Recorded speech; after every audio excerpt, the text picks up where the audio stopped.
Hello friends and welcome to the channel. My name is Ryan Abair and this is where I share my insights. And today I'm talking about the practice of faith without religion. And I want to talk to you about the importance of practicing unconditional love, even if, and especially if, others don't love you back. Stick around.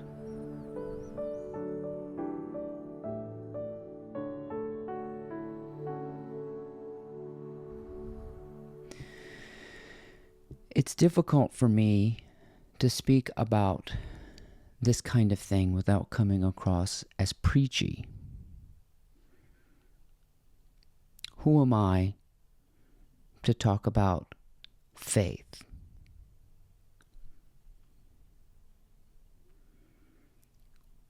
I ask myself that question too. But I am just sharing what I have learned.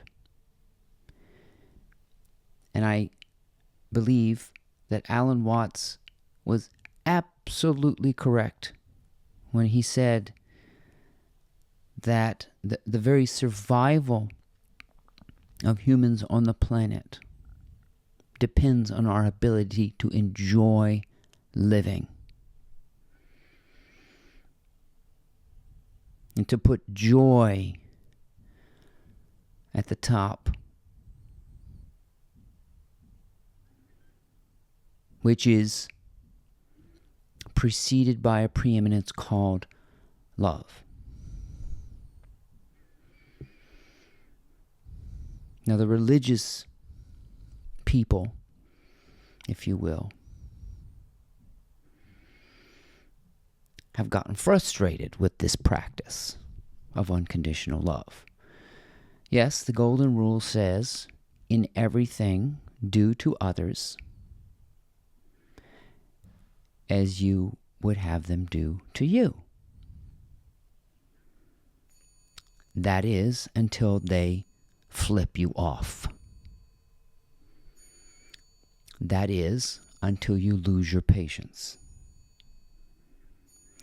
That is, until they cross the line. And then resort to violence and show them who the boss is. And this is where we are. Of course, it sounds like I'm trying to show you who the boss is. I'm trying to say, love your enemies, do all these things. I'm trying to reiterate the very message that Jesus and the Buddha and all these people have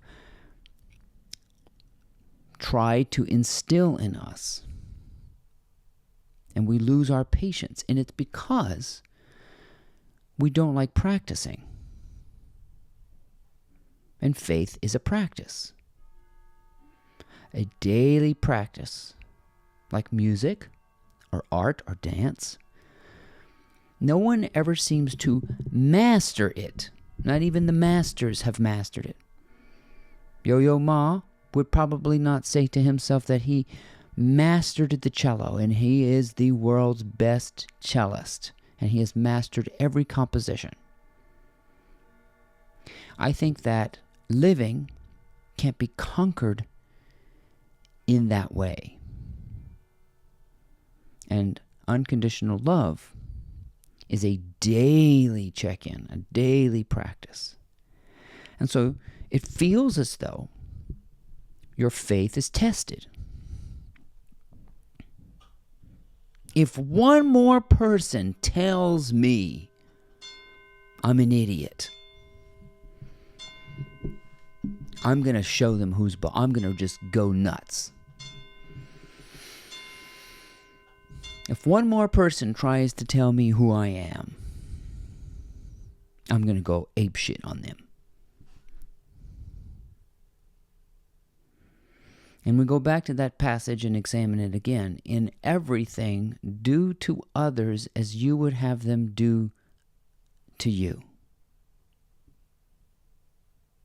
See, this rule works in reverse.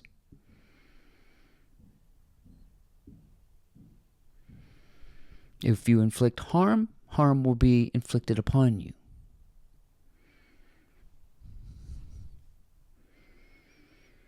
This is just a statement of karma. That the only flow of life is to get off of the karma wheel and to start loving. That is the only way to get traction in your life. And you're going to have to, I realize that you have to love a long time. You have to give a long time. You have to give and give and give and give. And it's not, all I do is slave around here. It isn't that. It's give until you just get used to the practice of faith.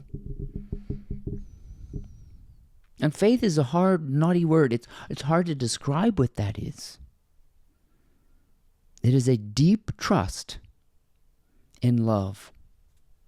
It is a deep trust that the secret elixir to healing, to manifestation, to peace and harmony in the world is love, and it's too simple. And the Christians say, hey, that doesn't work anymore. We can't show our love anymore. Nobody's listening. I've smiled. It's kind of like this. Well, I smiled at her 4 times and she didn't smile back.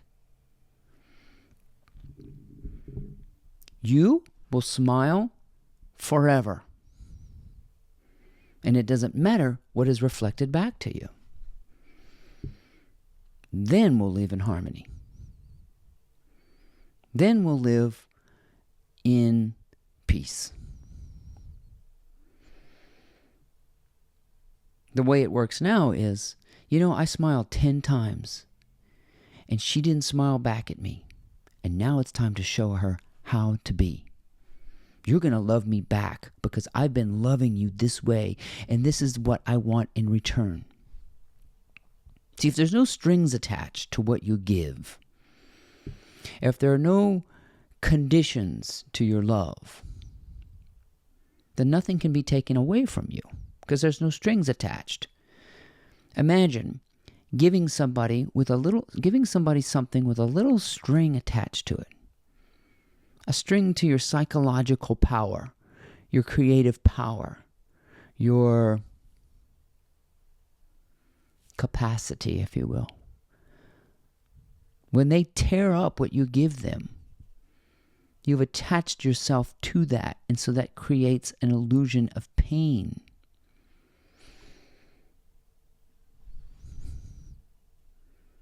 When you give, clear the slate. It's over. You don't owe me anything.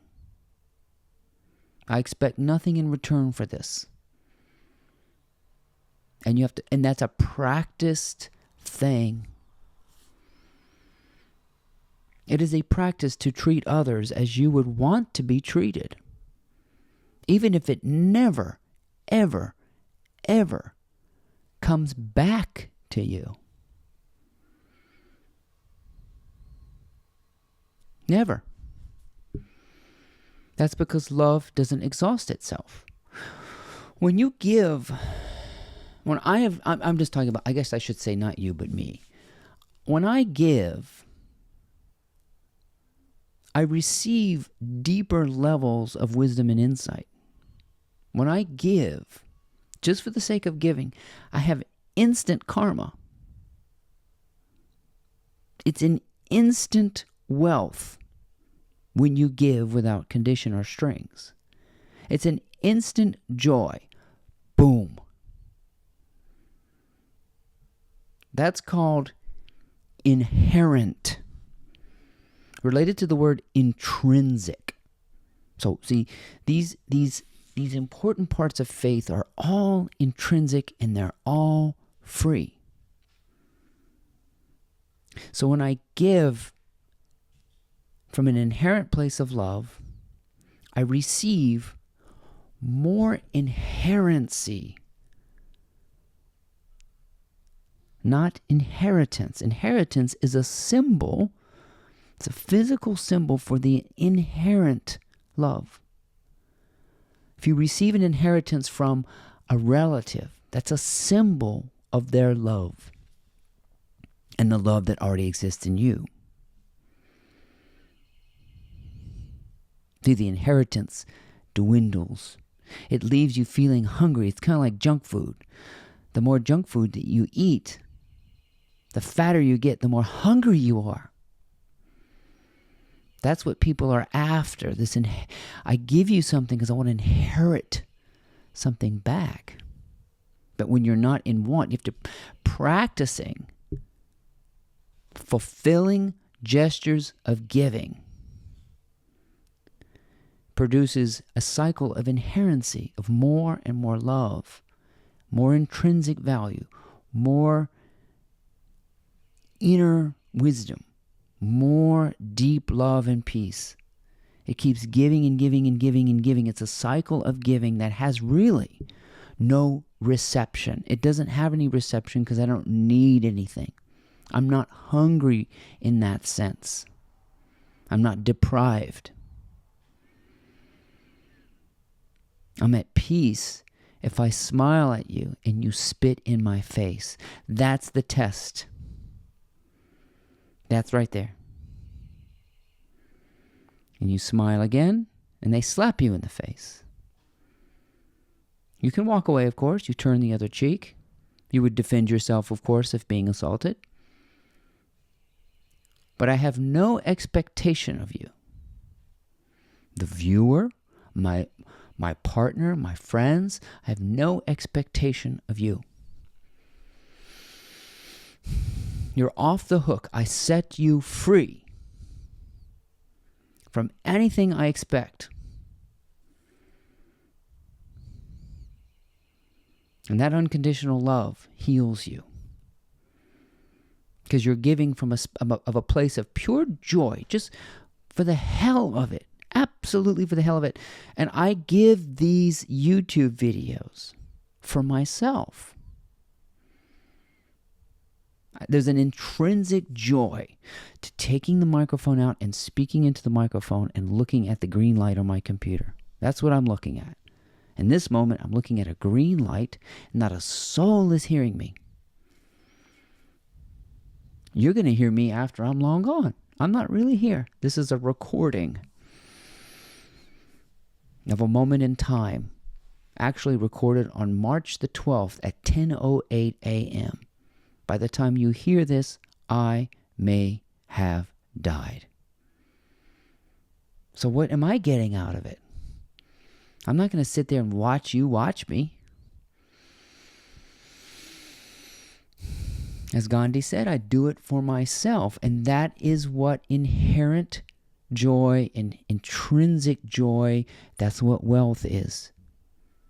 Everything added to you, everything that comes to you by way of physical byproduct is a symbol of inherent, intrinsic joy. That's why we practice faith. It doesn't leave us hungry. It's satisfying. It's soul filling. It's pure wealth. That's what it is. And that's what wealth is. It's an intrinsic, inherent joy. Freedom. And that's why we practice it. That's why we practice faith. To soothe, to fill.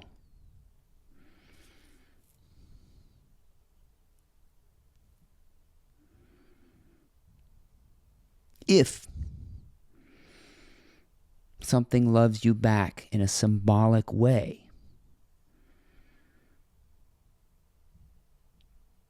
that's what's called an added unto you. But it's not necessary.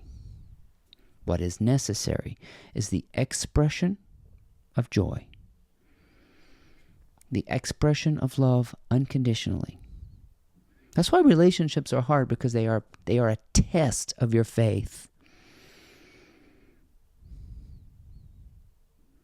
And you will see that it is joyful to practice non-reactivity, non-judgment, non-expectation. It frees you from, I scratched your back, so you got to scratch mine. It frees you from that shit. If I lend you something, consider it a gift. It's always a gift. Because I am inherently wealthy. I'm never without joy, peace, or the ability to practice. That's what each moment is a chance to practice the fruits of the Spirit. You see, I'm not even a religious person, and I'm talking like this. It sounds like I should go into a temple. But this is secular living. This is simple living that frees you from what most people are trapped by.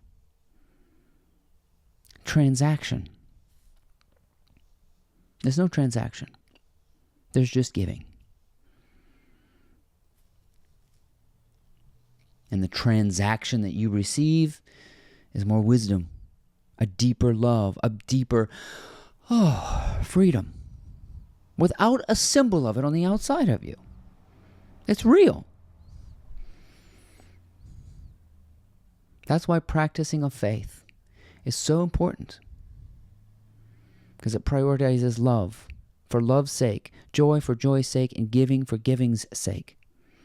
Not for the symbols that come with it. It's all intangible. Practicing faith.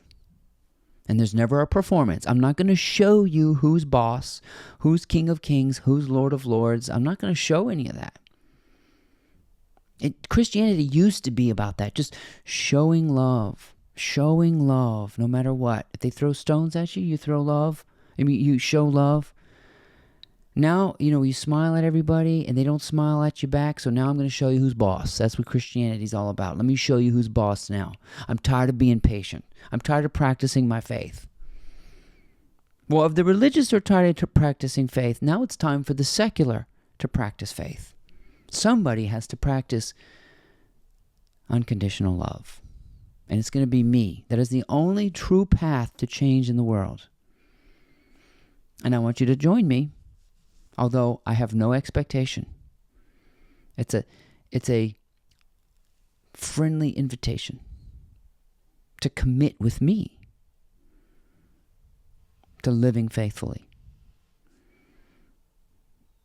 Especially those of us who are not religious. And make that a part of your daily walk with yourself. Commit to it. Expect nothing in return. That's an amazing, unconditional way to live.